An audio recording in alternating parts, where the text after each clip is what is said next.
this is a joint work with Francis Bloch and Kalyan Chatterjee, and Francis actually said he was going to wake up early in the morning to attend the talk. I don't know whether he's here. So consider a game between an n+1 person game between an attacker A and n defenders, each DI. So all of them are located at different nodes of some given, endogenously given network, undirected network. So A sends an object to some target node DI.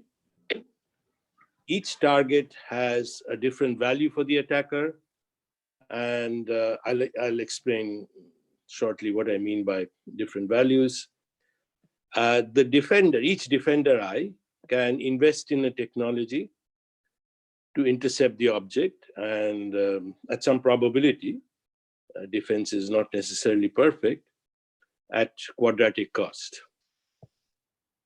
So in terms of applications, you can think of many. Here I've listed some of them.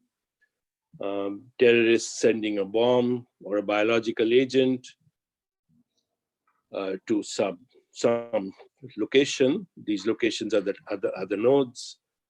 The defenders are either airport security agents, counter-terrorist security forces, and so on, or drug lords sending a package of drugs. Then the defenders would be local police officers, hackers sending a virus, etc. And we can think of similar other explanations, other applications. So this is somewhat similar problems have been studied in the literature.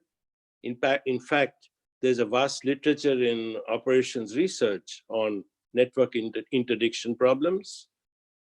Some of these, so the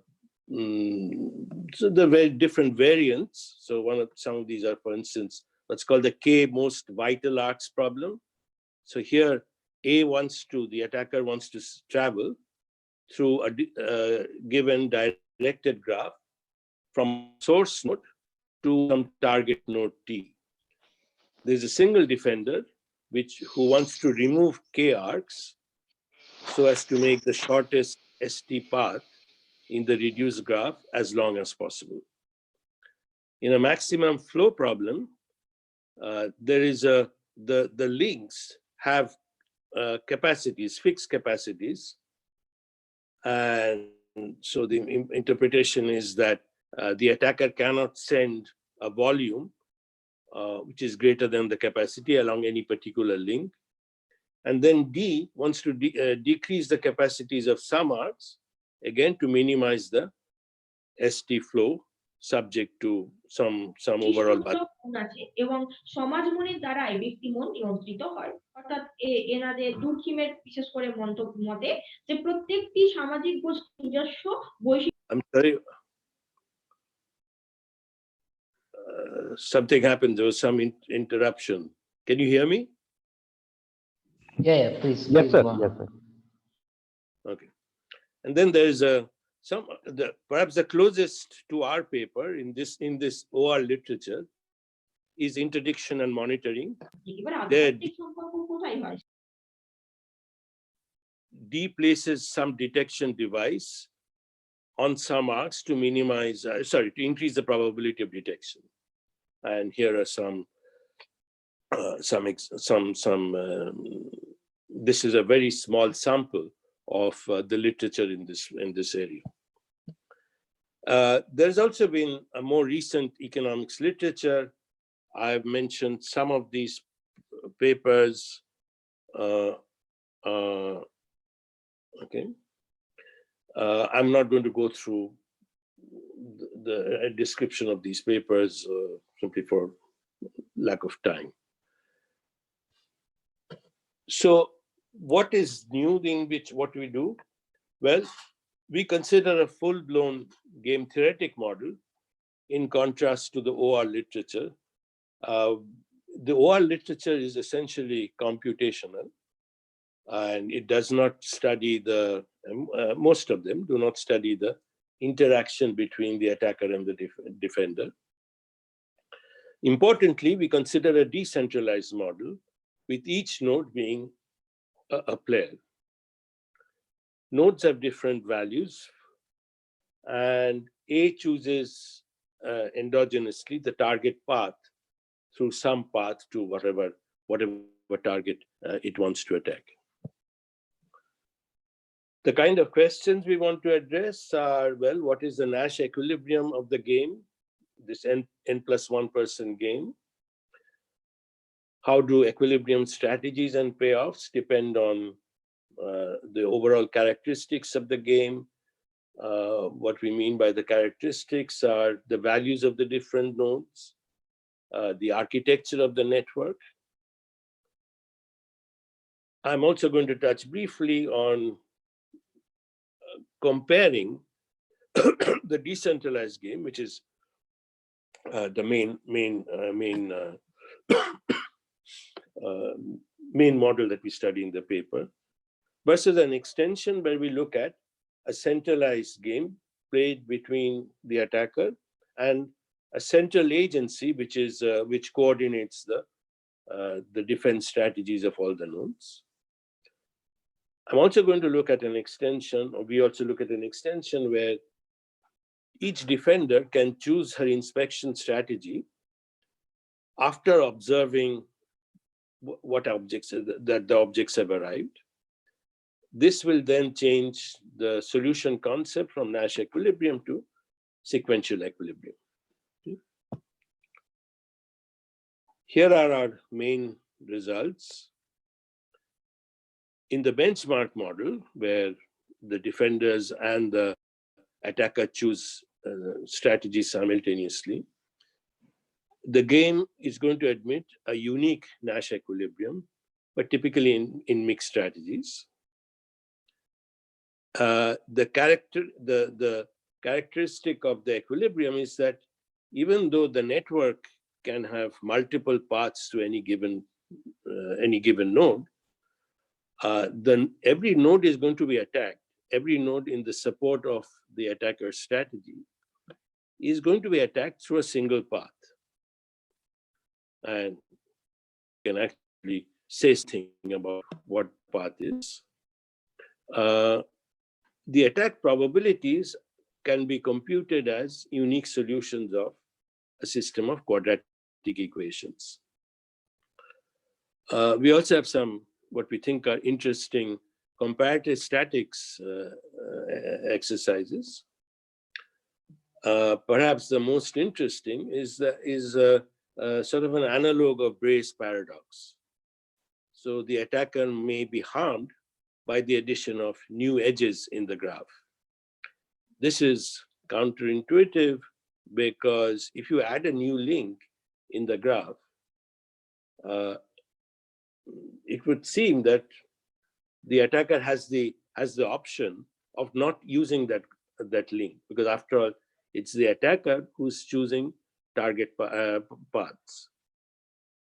So some kind of reveal preference argument would seem to suggest that if the attacker actually uses the new edge, then the attacker should be better off.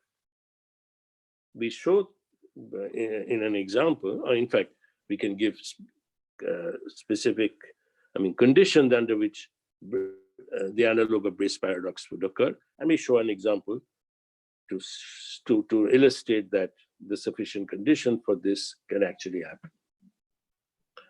Sir, the traversal costs along edges are 0 for the attacker?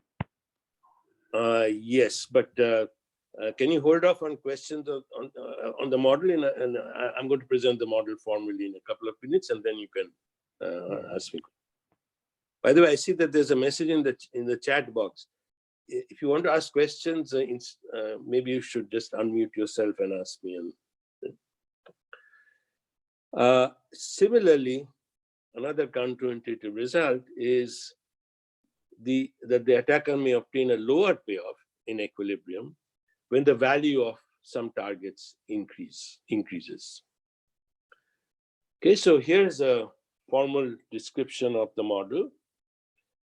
So the attacker A is located at some given node O, 0. All nodes are from all the n+1 nodes are connected in an undirected network G. Each node has a value Bi. Each node that is from 1 to n, so the defender's nodes. And we are going to assume that Bi is not equal to Bj for any I and j.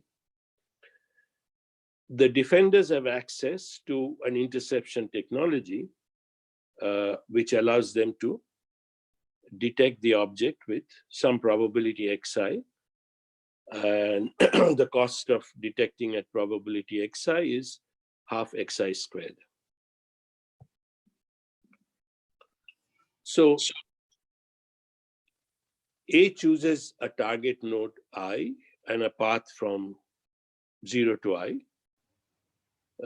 That's a pure strategy. A mixed strategy would be a probability distribution over paths and targets.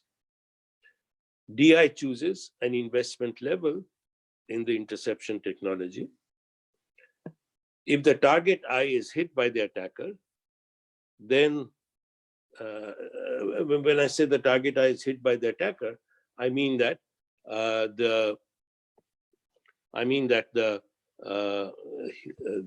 he's hit successfully. So if the attacker, if the defender is defending, it is undetected. Remember, detection is probabilistic, so hitting means a successful attack. Then the attacker obtains a payoff of Bi, and the defender suffers a cost of minus Bi.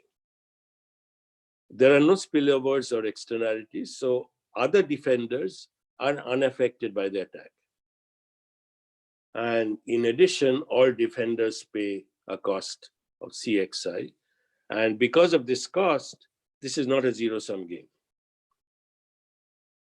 Okay, any questions on the model? Does the length of the path, does it affect the probability of success in any way? I mean, I can attack you through 10. Otherwise it just reduces to a graph where each of the links has each of the defender links has just one path. One is one step away from the attacker. Is that right? So suppose this is 0. Yeah. Can you see this? Yeah. Yeah. So suppose this is 0, this is 1, this is 2, this is 3. And first, it's clear that in the equilibrium, if you're not in the support, then you're not going to defend, because other defenders are unaffected by that. Yeah. But suppose all the 3 nodes are in the support of the attacker's strategy, mixed strategy. Then this node is defending at some level. This node is defending at some level. This node is defending at some level. So to attack this node successfully, the attacker has to evade this as well as this. I see. But if there is another path between 0 and 3, which is undefended, then it's the same as attacking. Well, you're talking about what the equilibrium is going to be. Let's postpone that discussion.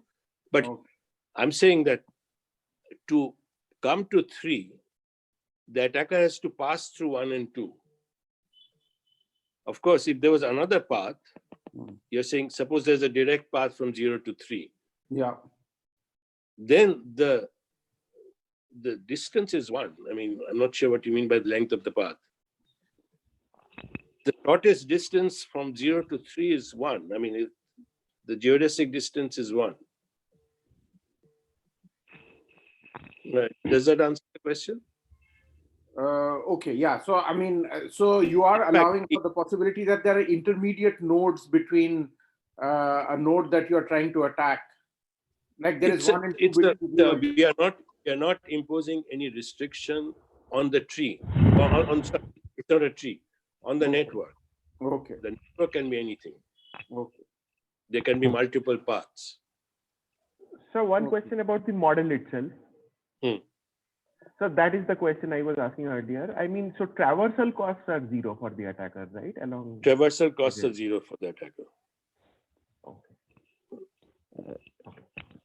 So just one clarification. Suppose if the node, the graph is this line graph, then the probability of attacking one, is it 1 minus x1? Suppose if one chooses the xi technology. The probability of a successful attack would be 1 minus x1. And for 2, then would be 1 minus x1 into 1 minus x2. That's right. That's right. Okay. So I think the next couple of slides will make the model clearer. So here's an example. Okay, so the graph is, so this is 0, the attacker's node. This is 3 and 2 and 3. And these are the values. Okay. B1 is 0.4, B2 is 0.1, B3 is 0.5, and B4 is 0.3. These are the target values. So what's going to be an equilibrium in our model? Here's a candidate equilibrium that 1 attacks 1 with probability Q1, 3 with probability Q3, and does not attack 2 and 4. And the equilibrium values are given here. Q1 equal to 0.5, Q3 equal to 0.5, and so on. Okay. X2 and X4 will be 0 because if Q2 and Q4 are 0, then 2 and 4 won't defend themselves. Okay.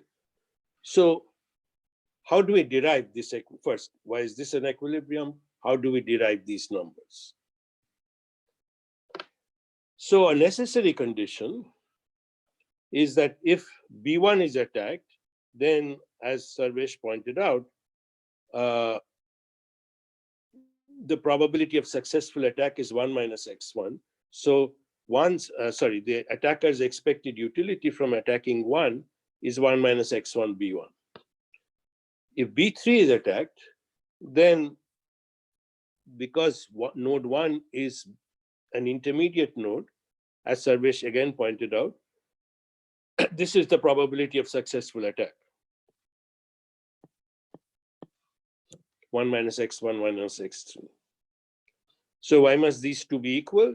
Well, because if the attacker is playing a mixed strategy, then the pure strategies in the support of the mixed strategy must give the attacker the same expected payoff. So from this, we get a value of x3. It's going to be B3 minus B1 by solving this equation, we get this. So x3 is equal to 0.2.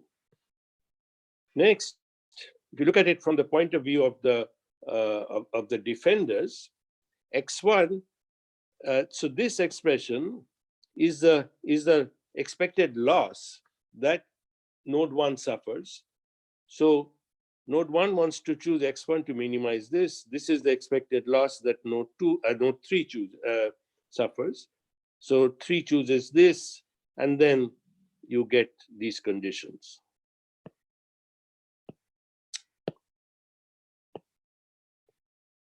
You get Q1 and Q3.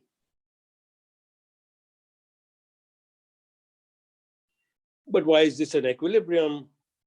What about deviations?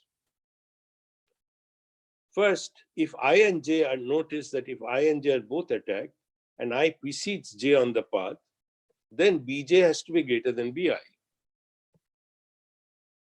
So this node has been attacked. In order to reach this node, the attacker has to pass this. But if it passes this, this is what it gets. It gets 0.4. So even though 2 and 4 are not defended, there's no point in attacking nodes of lower value. So clearly, if I attack 1, I'm the attacker. If I attack 1, I shouldn't be attacking 2 and 4. On the other hand, I must be attacking 3, because if in the equilibrium I'm not attacking 3, then 3 is undefended. But then once I attack 1 successfully, I should then deviate and move on to 3.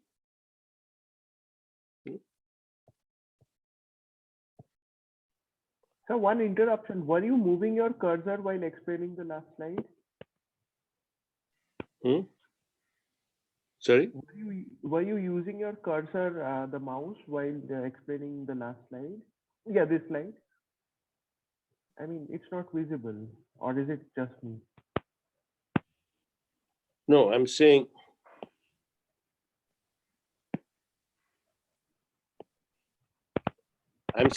that if I have attacked 1, No, BD, your cursor, your thing is not showing. You know, if you're moving the cursor, it's not showing.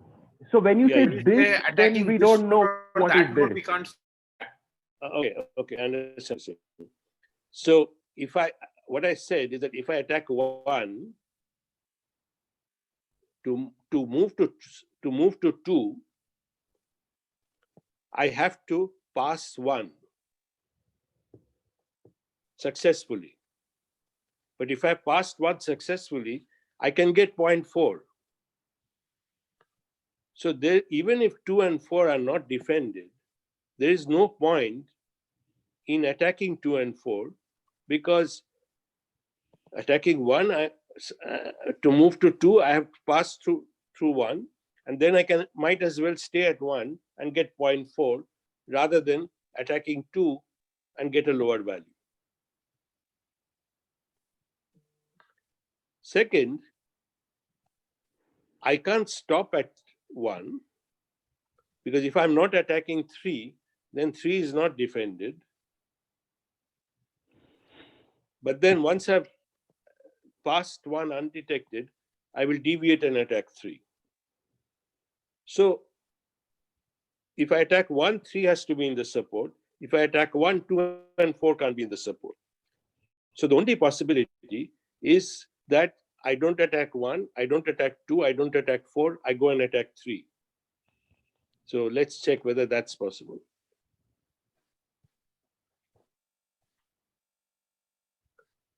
That is, can there be an equilibrium in which 1 is not attacked? In that case, from 3's optimum defense strategy, x3 will be equal to b3. x3 will be equal to b3, which is equal to 0.5. And then the attacker will get 0.25. But then a deviation to 1, that is stopping at 1. Remember now, if the equilibrium is that 1 is not attacked, then 1 is not defended. But then if the attacker stops at 1, he'll get 0.4. So that would be a profitable deviation. So this is indeed a candidate equilibrium. In fact, this is indeed an equilibrium. Okay. Any questions on this?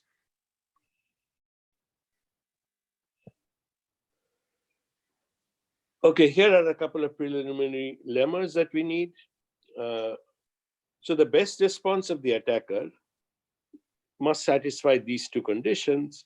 And again, they follow from the fact that strategies in the support of the mixed strategy must give the attacker the same expected utility. So this one says that if J is attacked and I is also attacked, and J is the immediate predecessor of I, then this has to be satisfied. And this one says that if this is 0 and this is I and this is J, that is I and J are first targets, that is there's a direct connection between 0 and I and J, then this has to be true. Again,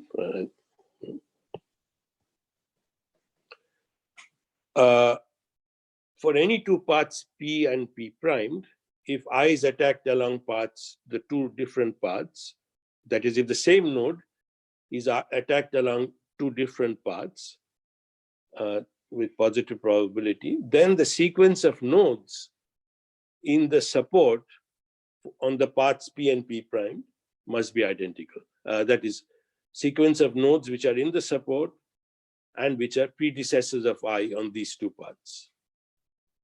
This follows from the previous lemma, because if J and K are the immediate predecessors on the two paths, then we know that Bj has to be equal to,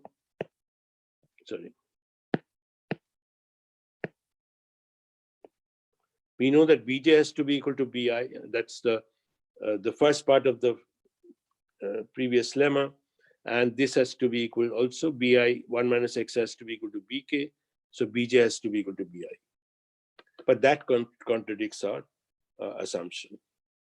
An immediate implication, which is very crucial for us, is that any target node is attacked essentially through a single path.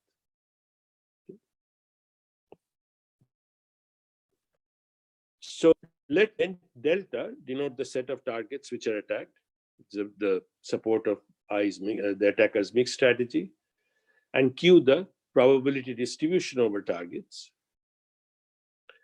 Delta I, so the small delta I, denotes the path, denotes the distance between 0 and I. And now this is now unambiguous because the attack will take place only along one path to I. And delta M is the set of targets at distance delta I from the target. Pi is the set of targets preceding I on the attack path to I. So then alpha I is the probability that the attack reaches I successfully. Okay, it's simply the probability that I evades detection at all the preceding nodes. And beta I, alpha I 1 minus xi, is then the probability that the attack on I is successful. So alpha I is the probability that the attack reaches I. Alpha I times 1 minus xi is the probability that conditional on reaching I is not detected by I.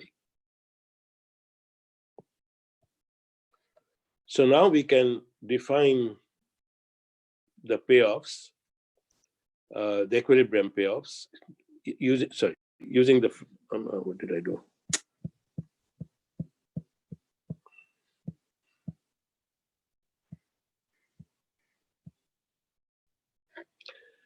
Using the previous lemmas, using the fact that attack takes place only along a single path, these two equations give us the payoff of the equilibrium payoff of the attacker, that's 0, and any node ui. Okay.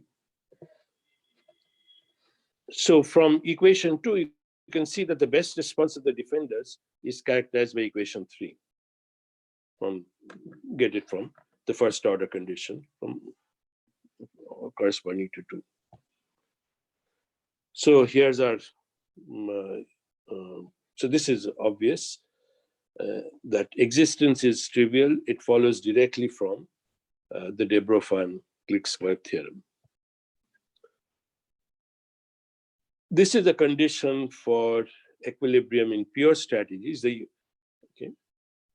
So essentially, this means that there must be some target which has very high value relative to all other targets. Okay. So the first part says that if I is being attacked with probability 1, then the left-hand side is the bi 1 minus bi is the expected utility that I gets from attacking, that the attacker gets from attacking I. This must exceed bj, or at least larger than bj, if the attacker can reach j without passing through I. The idea is the following: if the equilibrium, candidate equilibrium, is that the attacker attacks I with probability 1, then 1 minus bi is the defense on node I. All other nodes are undetected. So if the attacker has a path to J which does not pass through I, then it can get Bj. But if this inequality is satisfied, it does not want to move. It does not want to deviate to Bj, attacking J. The second condition is that comes about because if J is a successor of I on all paths from 0 to J, then in order to attack J, the attacker has to pass through I, which is defended with probability 1 minus Bi. So although J itself is not defended, the maximum that the attacker can get by attacking J is 1 minus Bi Bj. So this is the condition necessary or sufficient to ensure that the attacker does not want to deviate to J. Our main theorem is that there is a unique mixed strategy equilibrium, Qx star, in this game.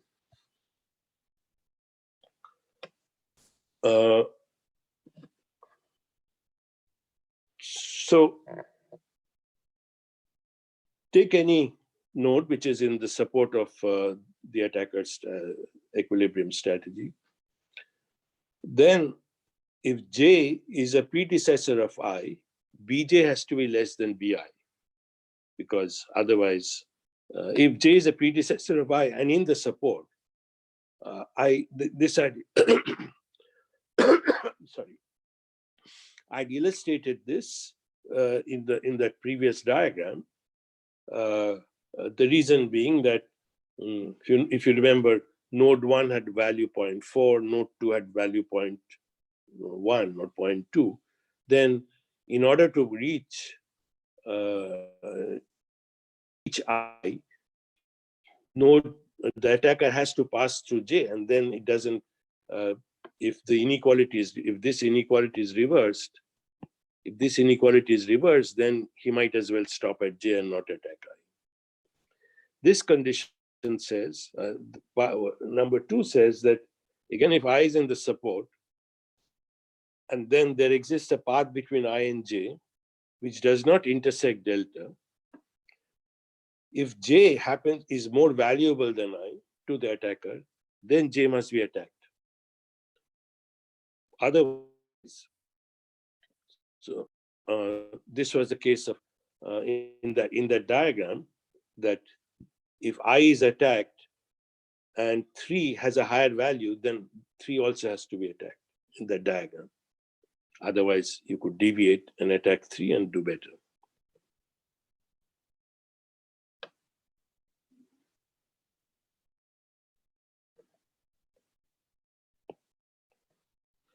And the second lemma says that take any node I, which is in the support and which is at a distance of m from the attacker. When I say distance of m, remember I mean that there are m-1 nodes which are in the support of I, support of the attacker's strategy, and which precede I. Then if K is the immediate predecessor of I, and for all J not equal to K,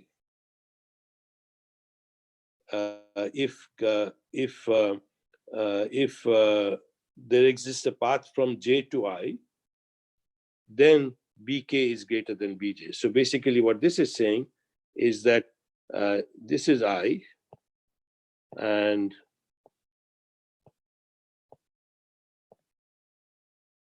suppose this is K and this is J. Now we know that the attacker is going to attack I through only one of these nodes, because remember, the attack path is unique. So the question is, will the attacker attack through K or through J? And this lemma says that the attacker will choose K if Bk is less than Bj. So in other words, this lemma allows us to identify the attack paths. We know it's a single attack path. Choose any target we know that there's a single attack path to that target. This lemma tells us what it is.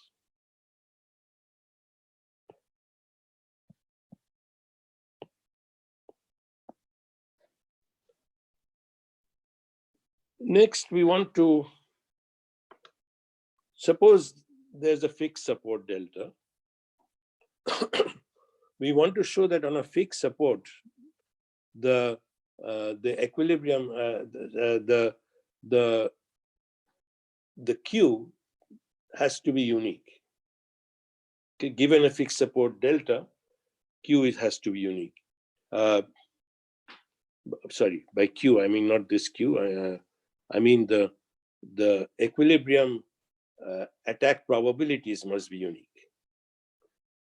So let Q be the choose any numeraire attack probability at some first target. Again, remember, by first target, I mean that 1 is a node which is has a direct connection to 0. So take any such node which is in the support. Let Q be choose any Q to be the attack probability at that target. Then, from our equilibrium conditions, essentially by using the fact that any node in the support of delta, any two nodes in delta must give the attacker the same expected payoff. I know that for all I, which are first targets, I not equal to 1, Qi is given by this equation. I know that for all nodes which are not first targets, Qi is given by this equation. Now notice that all these Qi's are increasing functions of Q, the numeraire probability. But of course, the sum of the Qi's has to add up to 1. So that means that given any numeraire probability, the other attack probabilities are unique. They have to add up to 1, which means that given the support, the attack probabilities are uniquely determined.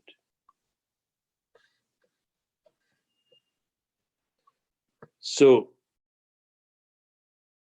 what we have shown so far is that once a support delta is given, the equilibrium attack paths are uniquely determined. And once the support and equilibrium paths are determined, the equilibrium attack probabilities are also uniquely determined. So the only thing required to show that the equilibrium is unique is to show that there cannot be two different equilibria with different supports. So we prove this by contradiction. Suppose indeed there are two different supports, delta and delta primed. We then show that one must be contained in the other. So let's assume that delta primed is a subset of delta. Next, we show that the equilibrium attack paths in delta prime must be the same as those in delta. We also show that the equilibrium attack probabilities at each node in delta primed under the equilibrium E primed is at most equal to the equilibrium attack probability under the equilibrium E. But this is a contradiction because they both have to sum up to 1. By assumption, there are more nodes in E because delta primed is contained in delta. Every attack probability in delta primed is less than or equal to the corresponding attack probability in delta, but there are more nodes in delta. Then they can't sum up to 1. So this completes the proof of uniqueness. Any question? Sir, 2 questions. Yeah.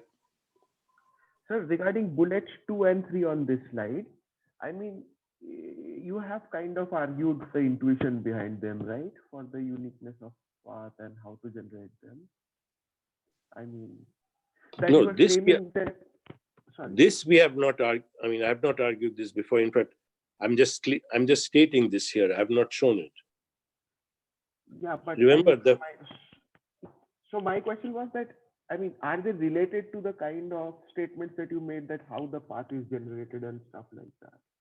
Are they coming from them at all, or they are very no, they're independent? coming from that, but I'm saying that we have not shown earlier Yes. that if I have not said anything earlier about what happens if there are two different supports.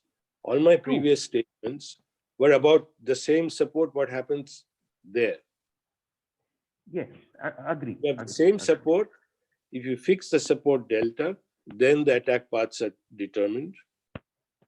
If you fix the support, then the equilibrium attack probabilities are determined. But this is saying something different. This is comparing across supports, and I have not said anything earlier about that. You have not, yes. But I mean, given the background assumption that delta prime is a subset of delta, which you show, of course, somehow in the first step. I mean, does that somehow follow from those? I mean, that is what I was wondering. I mean, no, it requires independent proof. Okay. And sir, the other thing is that the way the path is generated, I mean, is it fair to say that approximately it's like a steepest ascent type of argument? Sorry, I didn't hear you. I can't hear you. It's is it audible now? Yes. Yeah, is it like a steepest ascent argument? I mean, the argument previously that you gave about how the path is being generated. The path is given in, so you have the network. Yeah. And what we have identified in, there was a lemma. So from here, I know which, if there are two paths to I, if BK is less than BJ, then he's going to attack through K. Yeah. Okay. If there are two paths to K, again, the same thing. So basically, if you have two or more alternative predecessors to any given target, you choose that predecessor which has the lowest value. Right.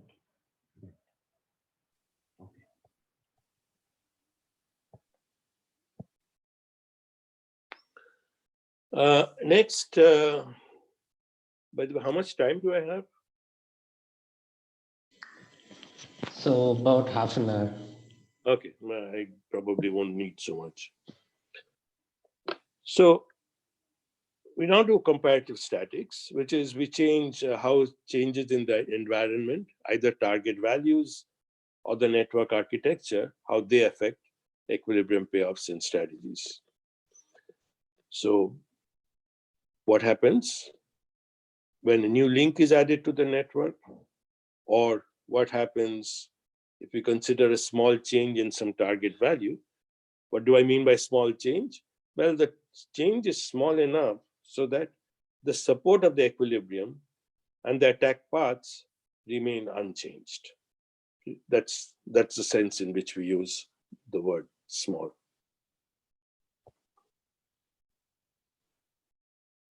First, let me describe what happens if we add an edge. But so suppose there's a target I, which has an immediate predecessor K. And now consider adding an additional link Ij between I and J, which is usually the new equilibrium attack path to I. If it is not used, then nothing changes. So suppose it is used. So in particular, from one of the previous lemma which I mentioned to Siddharth, if you have added a link Ij between I and J, but the I's immediate predecessor was K originally. Then if the new link is to be used, if the ij link is to be used, then it must be that Bj is less than Bk. Okay. So from the conditions that we know, this change only affects the equilibrium difference of node I. This is going to increase if Bj is less than Bk, decrease if Bj is greater than Bk, and the first targets in delta zero. All other equilibrium difference investments must remain unchanged. This follows because we know that the defense, we know that the equilibrium defense of node I, if it's in the support, that satisfies 1 minus xi is equal to bi minus 1 by bi, where I minus 1 is the predecessor of I. So using that condition, we know which nodes change their defense strategy, which nodes don't. Now, if the numerator probability Q increases after the addition of the edge ij, then the attack probabilities of all nodes increase, except for target I, and the equilibrium payoff of the attacker decreases. The equilibrium payoff of the attacker decreases because Q is a first target. So if Q is a first target, remember associated with node 1, then X1 is going to be equal to whatever Q1 is times B1. So if Q is the same as Q1.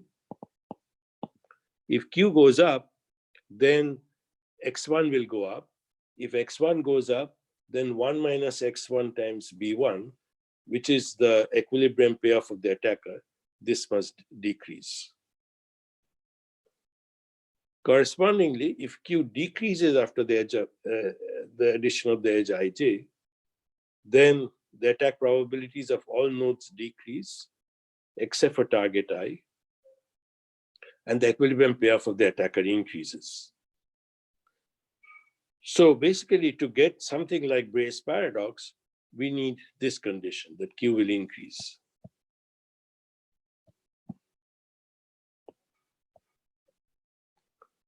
So consider an example with two targets.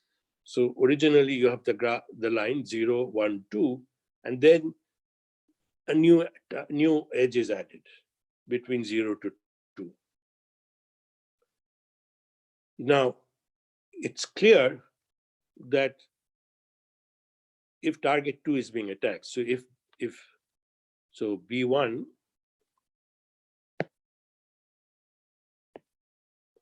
so B1 is less than B2. Okay. So on the line, 1 is attacked and 2 are both attacked, suppose. Then, once a new edge is added, it must be that in equilibrium, 2 is attacked through this new edge. Why? Well, suppose not. Suppose the edge is added, but the attacker decides not to use this edge. Then you have some defense X1, some defense X2 in this equilibrium, where the candidate equilibrium is that you attack 2 through 1. Then the probability of successful attack on 2 is 1 minus X1, 1 minus X2. But by attacking 2 directly, the only defense that the attacker faces is X2. So instead of attacking 2 through 1, a deviation to attacking 2 through directly would give the attacker a higher payoff, expected payoff. So in this diagram, it must be the case that 2 is attacked through this link. And then we can show this proposition I won't explain why, it's just algebra. And then we can show that both cases can emerge for different values of B1 and B2. So indeed, Bayes paradox or the analog of Bayes paradox is possible in this case, and more generally. So addition of a new link can in fact harm the attacker.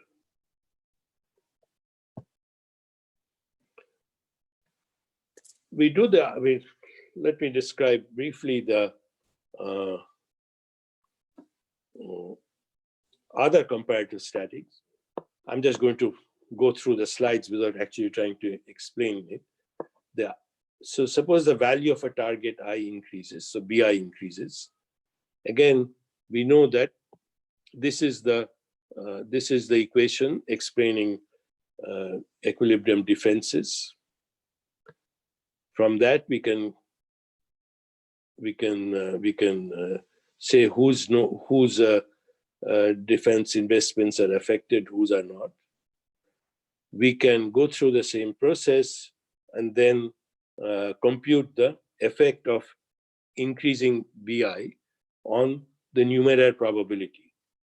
Okay. And so basically, we can check these two, whether del QI, del BI is increasing or del Q, del BI is decreasing. We know that if this is true, if the numeraire attack probability goes up, that's going to reduce the equilibrium payoff of the attacker. If del Q, del BI is decreasing, that's going to increase the equilibrium payoff of the attacker. We can derive what happens, when will it be increasing, when will it be decreasing, etc. And what happens on the line. Okay. So the sign of del Q, del BI is going to be the same, given these numbers, is going to be the same as the sign of B, where B is this expression. B is increasing in delta, so we can choose values such that del Q, del BI is greater than 0. Okay, in particular, if delta is equal to epsilon. So again, this means that there are cases where you get a counterintuitive result, namely the value of a target goes up, but then that leads to a fall in the attacker's expected utility. So far, I've been talking about the case of the defenders choosing their defense strategies, that is the exercise simultaneously along with the attacker. The implicit assumption, sort of rationalizing that, is that there are fixed costs of setting up an inspection protocol. That's why defenders have to commit to their strategy ex ante. We can think of an alternative scenario where there's a variable cost associated with the inspection. So inspection decisions are made conditional on all the information that is available to a defender when some interesting package arrives, potentially interesting package arrives. So you're an airport security agent, you come across a suspicious object, do you inspect or not? There may be many in the suspicious objects, many objects, do you inspect one particular one? So this is elements of a sequential choice, and then sequential equilibrium is the appropriate solution concept. Here we make one more assumption. The second assumption is that BI 1 minus BI is not equal to BJ. Again, let me point out that the assumption that Bi is not equal to Bj, which was assumption 1, which is what we have made so far, and this one, they're both sort of genericity assumptions. Okay. So in contrast to the benchmark model, our next theorem says that in this case, sequential choice, if these two assumptions hold, then there cannot be a non-degenerate mixed strategy equilibrium when G is a tree, when the network is a tree. By the way, I should point out here that in contrast to the benchmark model, which was the simultaneous choice of strategies, there we didn't make any assumption, any restriction on the network. Here we are in this part, in this extension, we are going to make restrictions. In particular, this theorem holds only when G is a tree. I mean, when I say holds only when G is a tree, we don't know whether it holds in general. So here's a sketch of the proof. There are two possible cases. So we're going to prove it by contradiction, prove the theorem by contradiction. So the theorem could be false for two reasons. One, the attacker attacks two or more nodes on some path.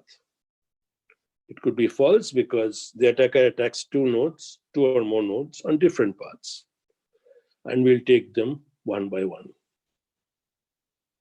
So first, suppose there is more than one node attacked on one path. So suppose there are capital I of them.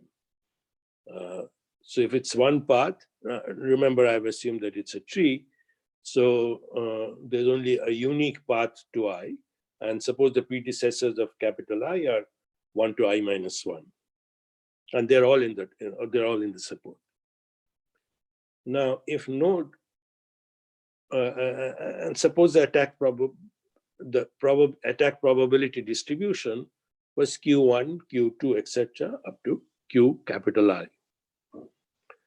Now, if node K observes the package, then it's going to update the probability that she is the target, because now she knows that it's either she is the target or on nodes which follow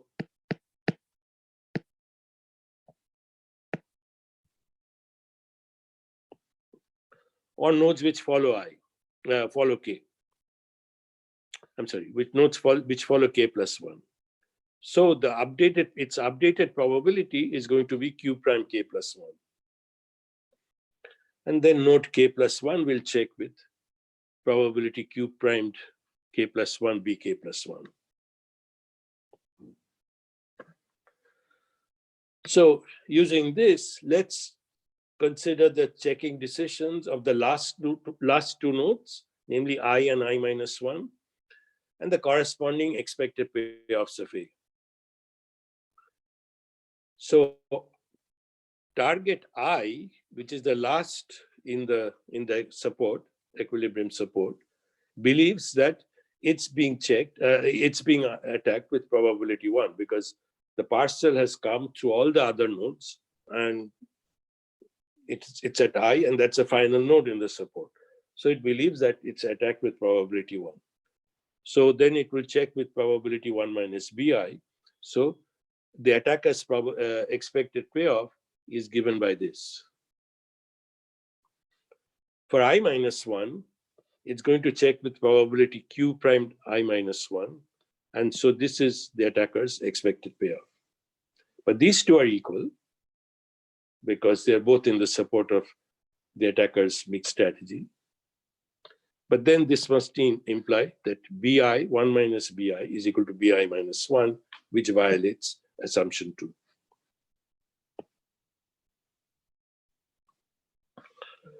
So let's look at the other possibility, that the support of Q, the vector Q,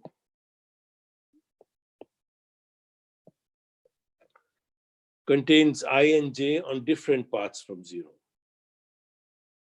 So if the object is detected at I, then I believes that it's a target with probability 1. So it's going to check with probability bi1 minus bi. And similarly, if the target comes to, the parcel comes to J, it's going to believe that it's the target with probability bj1 minus bj. So again, expected utilities have to be the same. So bi1 minus bi is equal to bj1 minus bj, which means bi is equal to bj, and that violates assumption 1. So this proves the theorem that there cannot be any mixed strategy equilibrium if 1 and 2 are satisfied. Assumptions 1 and 2 are satisfied. We then go on to construct pure strategy equilibrium for the line and the star. So we don't have any general existence proofs. Though we think it's true for any tree, but we don't have a proof. On the line, we actually show that we have an embarrassment of riches in the sense that there can be multiple pure strategy equilibria. Again, in contrast to the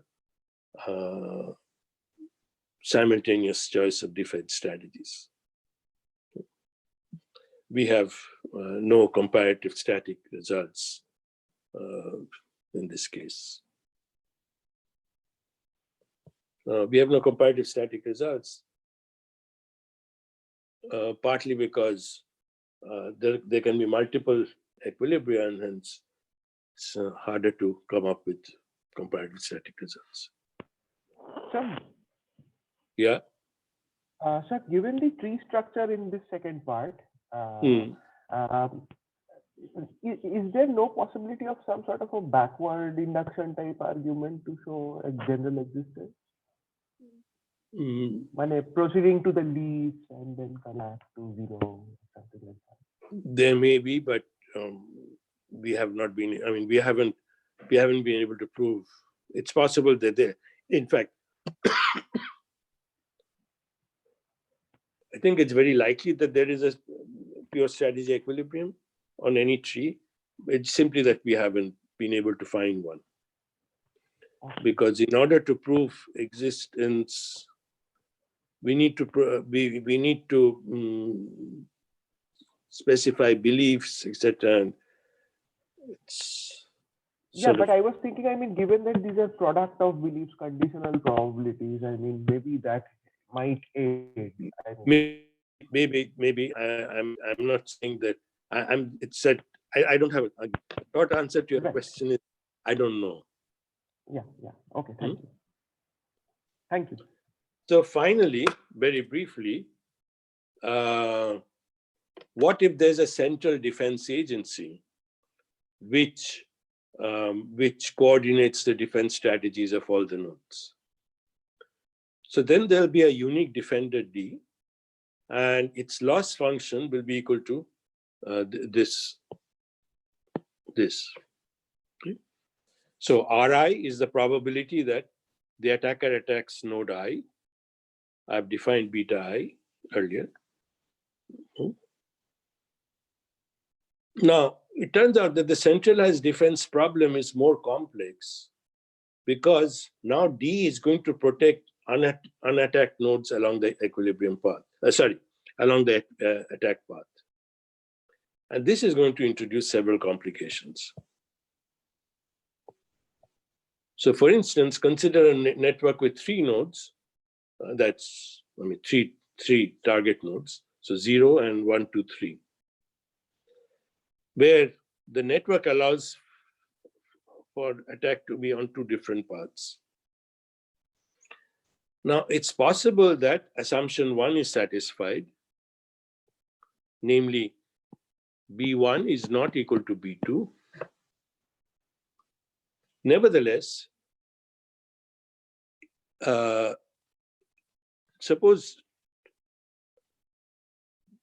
remember that if this is attacked along this path, there will still be some defense. That is, undefended nodes will also be attacked. I'm sorry, what am I saying? nodes which are not in the support will also be defended. So it's possible that 0 attacks 3 directly through this sequence, and 0 also attacks 1 and 3.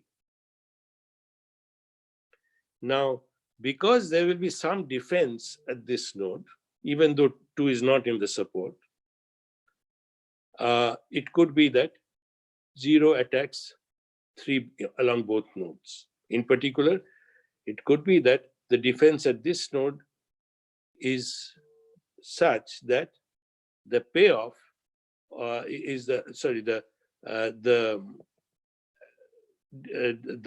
defense at this node is exactly equal to the defense at this node, and in that case 0 is indifferent between attacking 3 along these two nodes, along these two paths.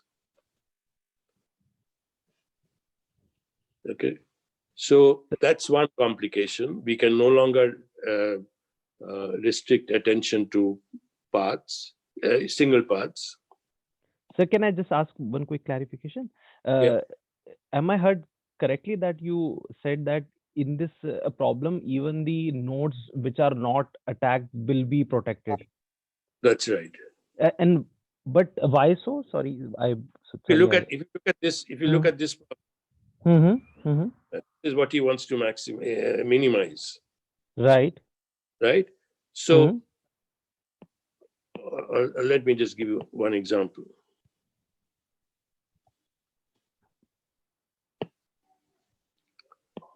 Suppose you have a line 0, 1, 2. Suppose 1 is not attacked, only 2 is attacked.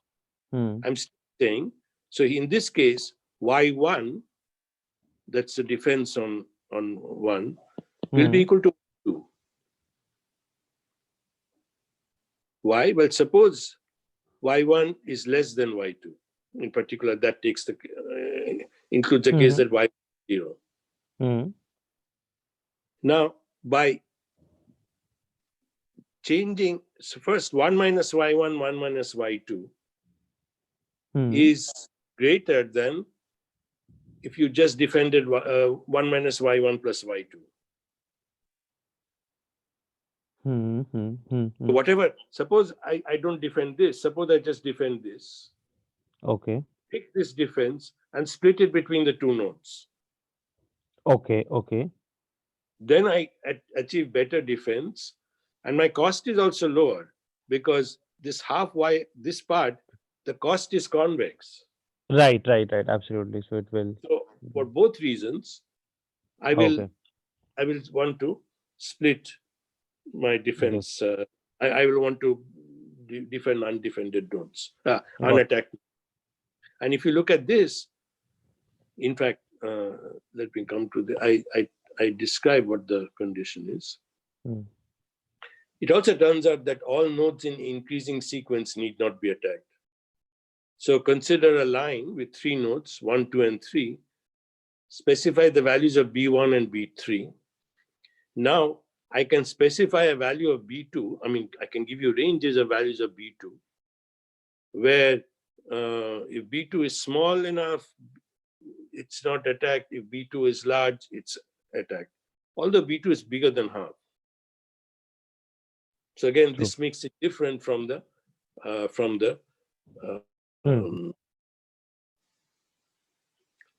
non-cooperative approach, where the defenders are uncoordinated. So for all these reasons, it's harder to solve this problem. Yes, true. So our main results are for the line. Again, we can show that the coordinated defense game has a unique mixed strategy, unique equilibrium in mixed strategies. And this is what I was saying earlier.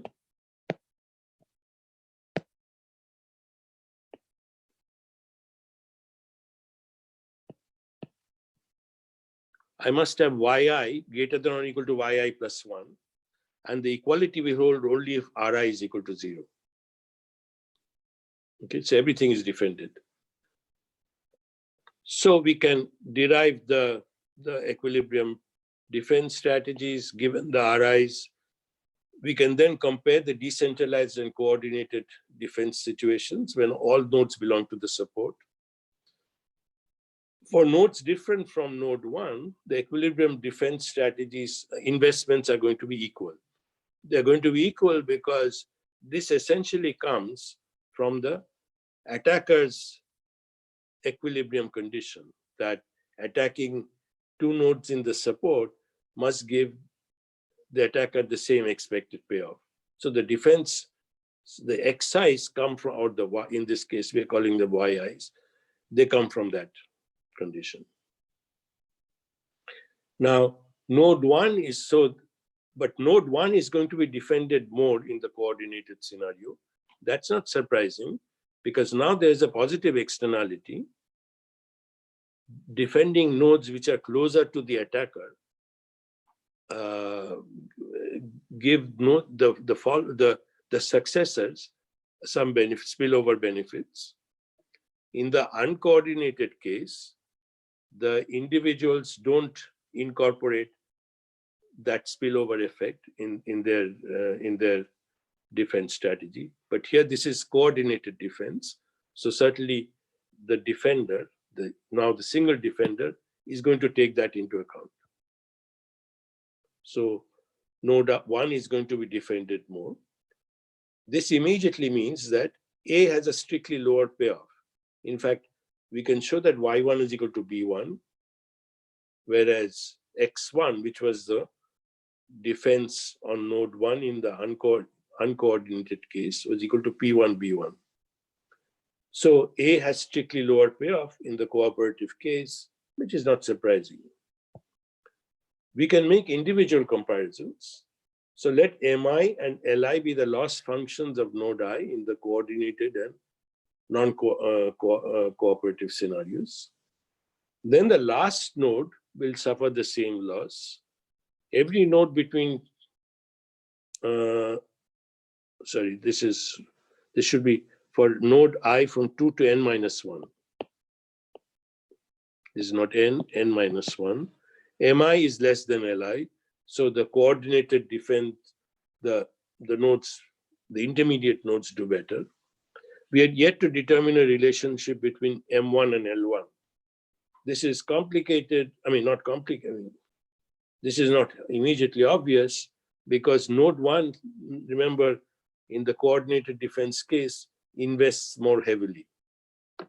This also means that the attack is lower.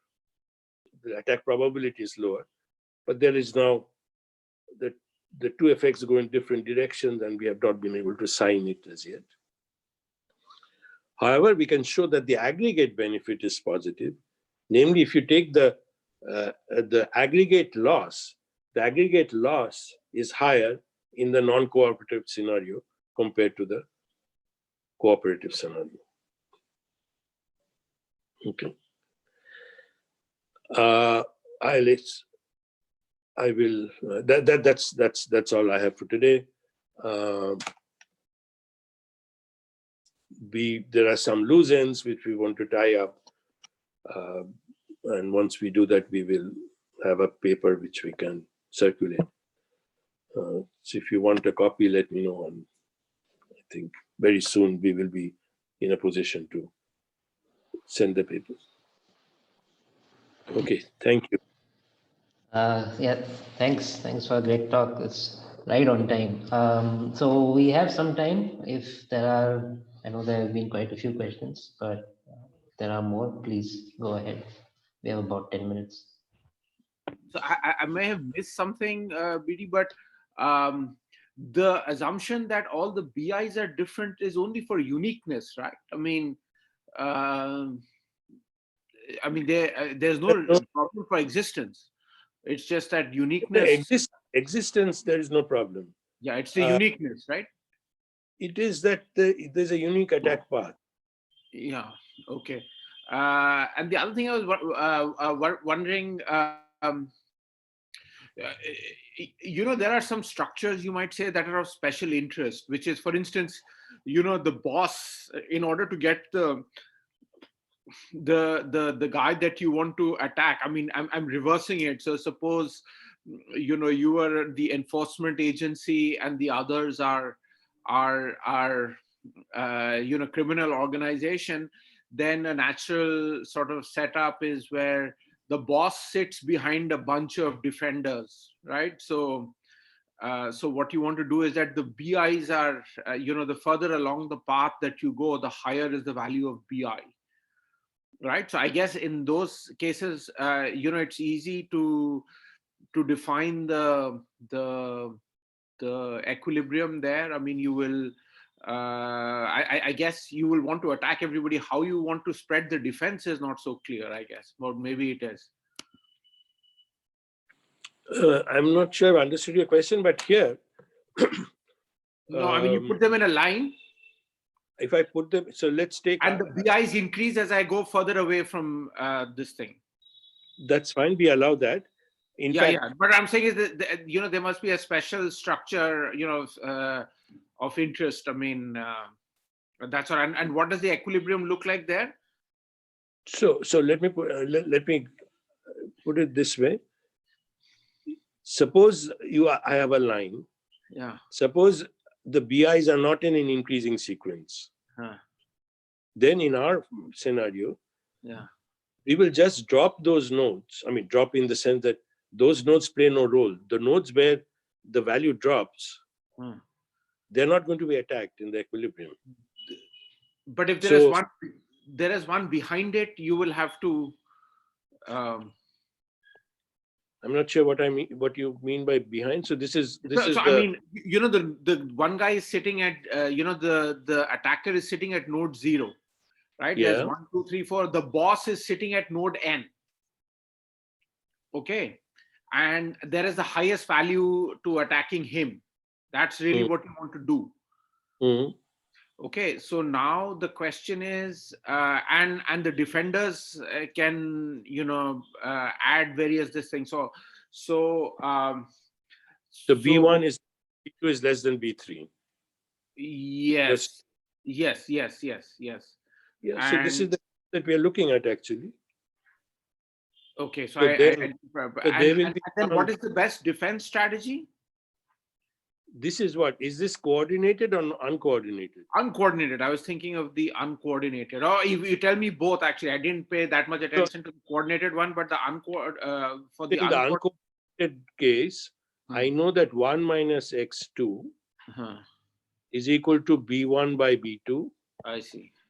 1 minus x3 is equal to b2 by b3. I see. And the x1 is harder to determine. I see. Because I have to determine the x1 and the p1.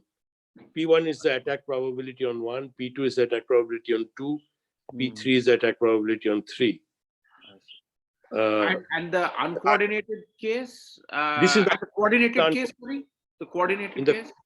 In the coordinated case, yeah, y1 is equal to b1, I know that.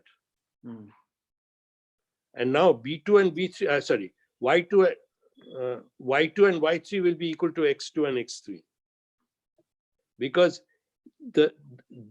these two, they come from the attacker's expected utility computation. If the attacker is attacking this and this. I can't see this and this actually. Can't you see this? 1 and 2. Suppose the attacker attacks 1 and 2. Okay. Then he gets the same expected payoff from attacking 1 as 2. But then that means that 1 minus y1 b1 is equal to 1 minus y1, 1 minus y2 b2. So 1 minus y1 cancels out, and you'll get b1 is equal to 1 minus y2 b2. This is independent of whether, so in other words, y2 is just 1 minus y2 is equal to b1 by b2. Now this is the same whether it's uncoordinated or coordinated. these are the same. The only difference is in the first node. So y1 is equal to b1. x1, which is the uncoordinated difference, is going to be less. It's going to be p1 b1. I see. And this is clear, right? Because in the coordinated case, there's a spillover effect. There's an positive externality. Defending one brings Yeah. benefits to 2 and 3. 2 and 3, yeah, that's what. Yeah. So that's why I want to put more defense Weight on one. Yeah. And we can show that y1 is actually equal to b1. Yeah. But can I ask a question? Sure. Oh, no, you. A follow-up Yeah, on Arunaba's question. Yeah. Suppose that actually you could organize the sequence of agents that you put in front of the boss. Yes. So see whom you want to put in front of the boss. That's a nice question to ask, no? I mean, Yeah. How to organize the best defense. Yeah, well, to do that here, you will have to organize the bees. Yeah. So one question. Can I ask one question? So, Sure. so far in this, we have assumed that the network is fixed. So, will it make sense to think of a question about like the optimal structure of the network, which say minimize the cost or maybe say maximize the gain to the attacker, or like thinking in terms of the best. But I mean, the kind of problems that we were looking at, there it sort of makes sense to think of the network as being fixed. But as Francis pointed out, So maybe. in relation to Arunava, I mean, the network is fixed, but the values are, you could think of the values as placing the okay. But if you think of like say you think of a drug sending drugs to some target. Now the targets are probably cities, and I mean, there's a network connecting the cities that comes from the traffic network, whatever. And there it's harder to think of. I mean, the traffic network exists for other reasons. It's not in response to the drug menace. True. So I was thinking of the motivation you gave about the virus and the firewall we can construct. So maybe in that scenario, Yes, suppose if in fact, Francis and I, we have been talking about that. I mean, okay. There are some contexts where you could think of a network design problem. Yeah. Some others where you can't. Okay, I mean, thank you. The context matters. Context, true. Thank you. Sir, question.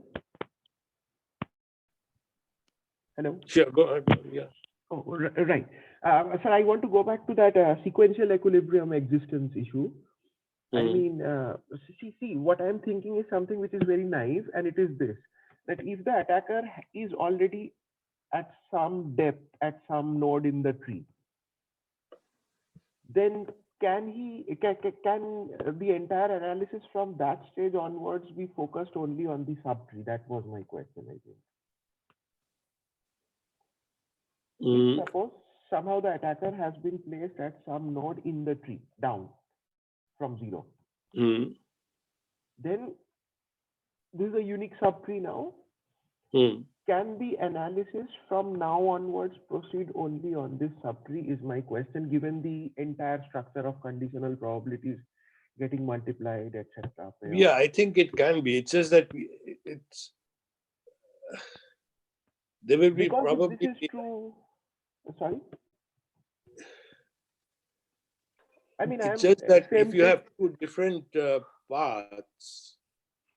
Yes. If the supports are on two different paths. Yeah, even if these are mixed strategies. I mean, you see my point, right? I mean, if what I'm trying to say is that if BI and assumption 2 says this one, BI 1 minus BI not equal to BJ. If it's a complicated tree with lots of branches, sub branches, then I won't get a condition like this. It's possible. True. And then, yeah, I mean, it's I mean, possible there that would be non-uniqueness, I think. That is that what you are saying, or non-existence? Which no, one I mean, worries you here? that there can be, whether this is saying that there is no mixed strategy equilibrium, but Yeah. there can be a mixed strategy. I don't know whether there'll be a mixed strategy equilibrium. Sorry, what am I doing? The proof of existence. Yes.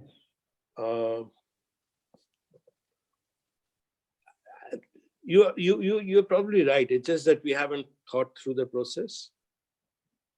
So is it possible to get your feedback on this question? I mean, if you ever get some time to think on this issue. Sure. Okay. Actually, our third co-author, Kalyan Chatterjee, he's supposed to be the expert on sequential equilibrium. So he's looking at this section. Right.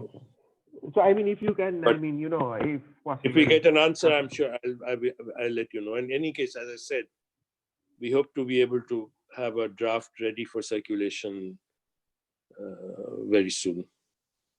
So I will send you a copy. Thank you, sir.